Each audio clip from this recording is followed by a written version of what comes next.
Hello, good morning. ഇന്ന് നമുക്കൊരു morning kitchen routine കണ്ടാലോ?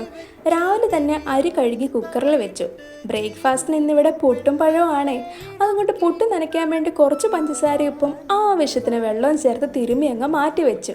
അപ്പോഴേക്കും കുക്കർ സൈഡിൽ ഇരുന്ന് സൈറൻ അടിക്കുന്നുണ്ടായിരുന്നു. ചോറിന് കൂട്ടാനായിട്ട് പയറും മെഴുക്കുവരട്ടിയാണ്. പയറും സവോളയും കറിവേപ്പിലയും കാന്താരി മുളകും എല്ലാം വെള്ളത്തിലിട്ട് കുറച്ച് നേരം അങ്ങ് മാറ്റി വെച്ചു. പുറത്തേക്ക് നോക്കിയപ്പോഴാണ് ദേ നേരം വെളുത്തു. പിന്നെ ഒട്ടും താമസിപ്പിച്ചില്ല. പാൻ ചൂടാക്കി എണ്ണ ഒഴിച്ചു കടുകിട്ടു. ഉർവശിച്ച സിനിമയെ പറയുന്ന പോലെ കടുക് വറ കടുക് വറ കടുക് വറ. ബാക്കിയൊക്കെ നിങ്ങൾക്കറിയായിരിക്കുമല്ലോ അല്ലേ? സവോളയും കറിവേപ്പിലയും കാന്താരി മുളകും ഇട്ടു. അതിലേക്ക് ആവശ്യത്തിന് ഉപ്പും മുളക് പൊടിയും ചേർത്ത് നന്നായി വരട്ടിയെടുത്തു. അതിലേക്ക് നമ്മൾ അരിഞ്ഞു വെച്ചിരിക്കുന്ന പയറ് കഷ്ണങ്ങളും ചേർത്ത് കൊടുത്തു. അങ്ങനെ നമ്മുടെ ചോറും പയറും മെഴുക്കുവരട്ടി ഇവിടെ റെഡി ആയിട്ടുണ്ട്.